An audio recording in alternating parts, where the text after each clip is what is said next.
আসসালামু আলাইকুম। আজকে আমরা মায়ের ছেলেরা চটপটি পার্টি করব।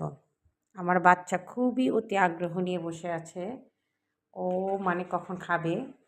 ভেবেছি আমার ফ্রেন্ডদের সাথে শেয়ার করলে কেমন না হয়? তার জন্য আজকে আমরা উম কীভাবে বাচ্চাদের সাথে চটপটি পার্টি করি সেটা একটু ভিডিও দেখাবো আপনাদেরকে। আসলে কি বাচ্চাদেরকে আমাদেরও নিজের কিছু, কিছু সময় দিতে হয়। ওরা সারাদিন স্কুলে যায়, একটু আমাদেরকে আমরাও কাজে ব্যস্ত থাকি সারাদিন। এক টাইমে আমাদের বের করতে হয় বাচ্চাদের জন্য যে ওদের প্রপার টাইমটা ওদেরকেই দিব।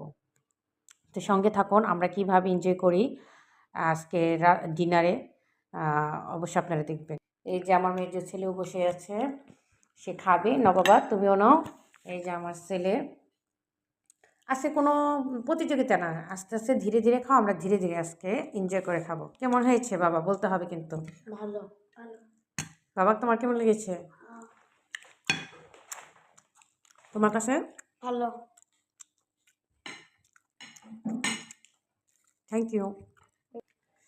ওরা খুব মজা করে খাচ্ছে। আসলে বাসার জিনিস একটা অন্যরকম টেস্ট, বাইরের জিনিস কিন্তু অন্যরকম টেস্ট। কিন্তু বাইরের টেস্টটা থাকলেও কিন্তু ওটা স্বাস্থ্যসম্মত না। কিন্তু এই বাসাটা এটা অনেক স্বাস্থ্যসম্মত। আমি নিজে রান্না করেছি, সে মানে আমার বলতে পারছি যে এটা কতটুকু ভালো হয়েছে।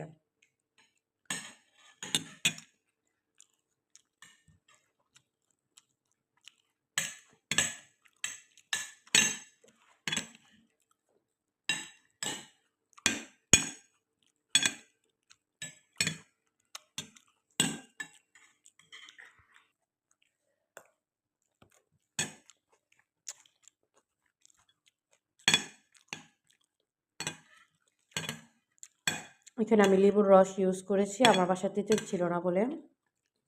আর আপনারা তো জানেন চটপটি খেতে গেলে তেঁতুলই লাগে।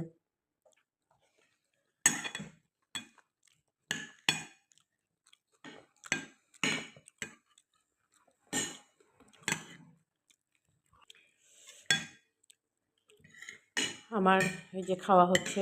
ধন্যবাদ সবাইকে। আমার ভিডিও অবশ্যই আপনারা দেখবেন, লাইক, কমেন্ট, সাবস্ক্রাইব করবেন। আমি নতুন আপনাদের সদস্য। আমি আসলে ভিডিও করছি, ভালো মন্দ দিক দিয়ে একটা ভিডিও করা হয়। খারাপ হলে অবশ্যই কমেন্টস বক্সে আমাকে জানিয়ে দেবেন। আমি আরও ভালো করার চেষ্টা করব।